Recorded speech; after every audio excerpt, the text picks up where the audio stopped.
What up guys, welcome back to another video. My name's Henry, this is my channel Classy Scents, and today I have the luxury to be giving you guys my top 10 favorite pickups of the year 2018. So if you're interested to see what's my number one favorite pickup for the year 2018, stay tuned.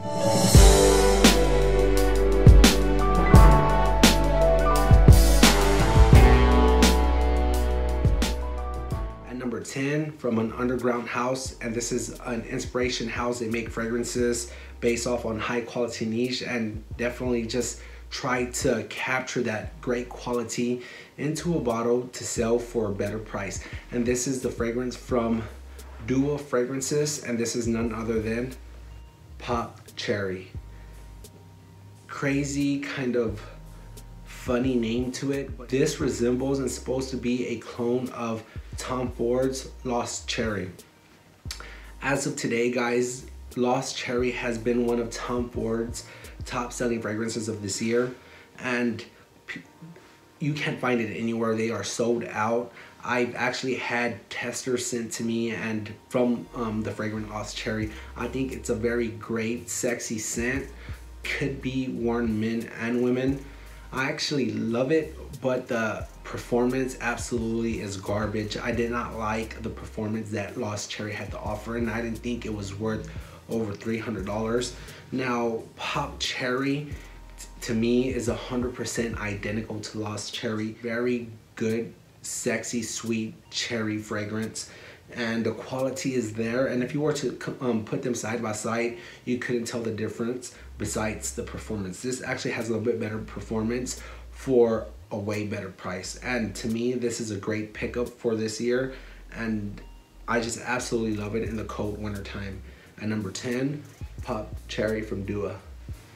Alright, let's get this list going. At number 9 is a fragrance that's been out for a while. I've been around it a couple of times, didn't really pick it up right away, didn't like it right away, but got it for a good price. It grew on me. I actually really like it. The compliments are there, and it's just something I could see myself rocking in the spring and the summertime 2019. Absolutely one of my favorite freshies that I picked up. At number 9, Dior Cologne.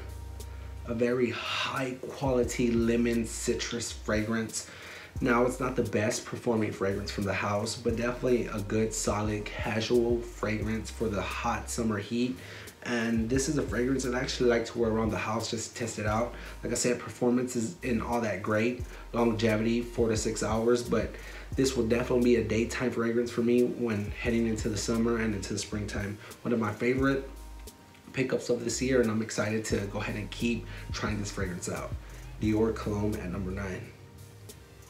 Coming in at number 8 is another high quality fragrance that took me some time to getting used to. Picked it up, it grew on me, great for the springtime, and it's none other from the house of Bond9 Bleekerst. Bleekerst wasn't love at first sight. I've actually owned this bottle before, sold it, didn't really like it from the get-go, but I was blessed with the decant of this juice, finished it, started to appreciate what it has to offer. The compliments with this usually creeps up on you. The wife absolutely loves this fragrance on me, and this will definitely be a home run hitter for the springtime. Great pickup for me, and I am glad to get used to this fragrance. Bleekerst at number 8. Now at number 7 is a fragrance that was love at first sniff. Absolutely love this juice. I've been rocking it from fall to winter time, and it's from the house of Gucci, Intense Oud. This is a great, sexy, smooth oud fragrance, very masculine. This is a fragrance you can dress up, dress down, definitely a compliment getter. The quality is absolutely amazing. To me, this has niche quality. Smells very similar to Nasamato's Black Afgano. Great fragrance for a good price, and it's up there with those high quality niche fragrances. This is a fragrance that I just like to take out in the wintertime due to the depth of masculinity this fragrance has.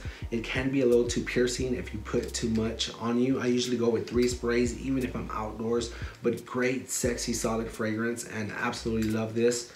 Great that I have this in my collection for this year. At number 7, Gucci Intense Oud. Great, solid pickup.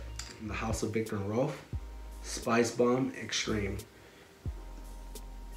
I do not have any words for this fragrance, but an absolute masterpiece from the house.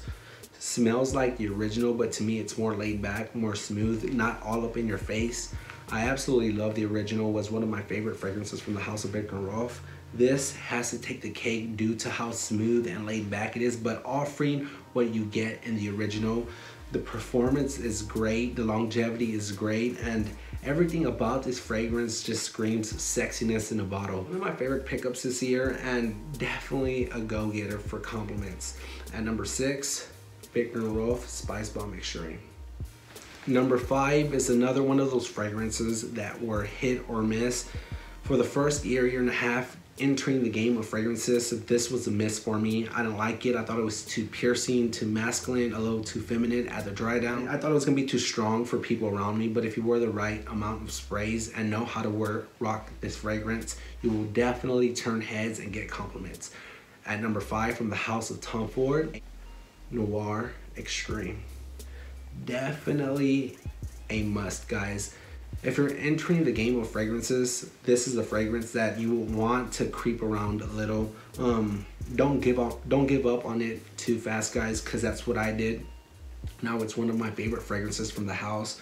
Great, sexy quality, good for the office, good for a date night. I like to dress this up and down. It really don't matter depending on how many sprays to go with, but I will not overspray myself with this, because then you will smell like a prostitute. I'm just kidding, guys. But great pickup for me, and as you can tell, I've been rocking this bad boy all winter long. Great fragrance, absolutely love it, and try it out if you haven't. At number 5, Tom Ford Noir Extreme. At number 4 is a very underrated fragrance from the house and from all designer fragrances in general. I think it was released this year. I did pick up a full bottle this year, and golly, the compliments with this is freaking ridiculous. I mean, every time I wear this, it never fails, but I always get compliments. From the House of YSL L'homme Ultime. The performance of this is way better than the EDT. The EDT I got around 4 to 5 hours. This bad boy gives me an average of 8 hours, which is not all that bad for a fragrance. And that's pretty much what you're shooting for. If you could get a sexy designer fragrances that can give you 8 hours of longevity, then you're solid. But this one usually stretches between 8 and 9 for me, depending on skin chemistry. Great casual office date night, very, very versatile fragrance. Could wear it all year long. One of my favorite fragrances of this year. You will not go wrong with this fragrance. A lot of people say it's generic and it smells like other fragrances. It's not unique and it doesn't stand alone, but definitely gets the job done. And what I mean by that, it creates this aroma around you that people can't get enough of. At number 4, Yves Saint Laurent's Y Eau de Parfum. Great, sexy, solid pickup, guys. At number 3 is a sexy fragrance. One of my favorite houses, and it's another Yves Saint Laurent fragrance. Again, from the House of Yves Saint Laurent, Ultime.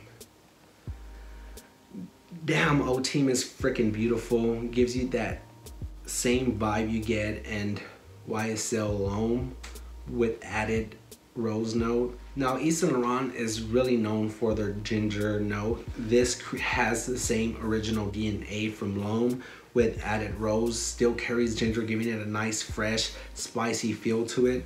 Very, very versatile. One of my favorite new releases for a designer fragrance this year, besides my number 1 spot. But gorgeous freaking fragrance, guys. I can't tell you enough. This is like the YEDP, but this is more smooth, more calm, and more inviting. Very damn good. Absolutely love the rose note in here, and I'm not a huge fan of the rose note, but the way they created this fragrance is a masterpiece, and I am just glad to have this in my collection. At number 3, Yves Saint Laurent's Ultime. Alright, at number 2, it's a fragrance that took me about 1 or 2 days to get used to. When I first got my nose on it, I thought it was too feminine for me. Still wanted to keep it because I actually liked the way it smelled, but didn't think I would be able to wear it in public or around people, thinking it would create this feminine vibe when people smell it off of my skin. Boy, was I wrong. At number 2, from the House of Byredo Bal'Daf. Hopefully I am saying that right. I know a lot of fragrance reviewers and YouTubers and all that Good Stuff. Have trouble saying this name, but this right here, guys, is very, very good for the summer and springtime. Has this lovely, sexy, smooth, unique vetiver in here. To me, I get more of a floralness to it, but that's what creates that feminine feel.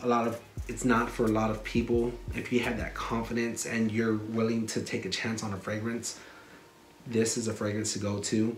But I was kind of nervous wearing this fragrance to work and around people due to the way it came out, which was a little feminine, but the compliments were crazy. I remember passing a lot of people at work, people wanting to know the fragrance that I had on, and which was Bal'Daf. Great vetiver, sexy, floral, fresh fragrance. Absolutely love this fragrance, guys. At number 2, Byredo's Bal'Daf. Great, great pickup for my collection. At number 1, from the House of Tom Ford, Ombré Leather. Ombré Leather has this piercing leather that people tend to draw away from, thinking they smell like a completely leather jacket, which to me, I get where they're coming from, but I do not get that on my skin. I get this smooth, kind of laid back leather feel. I don't know how to really explain it. It does. You do get a lot of leather in here, which people tend to stray away from. I absolutely love that leather note. It is gorgeous. The woman likes it. People around me like it. I haven't received one negative feedback from this juice. Everything has been positive. Even people dropping their jaws for this fragrance. Having people that never been around the fragrances that I am used to on a daily basis. And when they get their nose and whiffs of Ombré Leather, they're just wanting to know where can they pick up a bottle. I absolutely love this fragrance, and this will definitely have to be in my top 10 favorite fragrances of all time. I'm glad that I got introduced to this fragrance, and even at first whiff, I couldn't get enough of, guys. So for the 2018 favorite pickups, this had to be my number 1 spot. I absolutely love it, and I can't get enough of it for being my second bottle. So that's it. That is my top 10 favorite pickups of the year 2018. But like always, stay classy, smell good. Peace.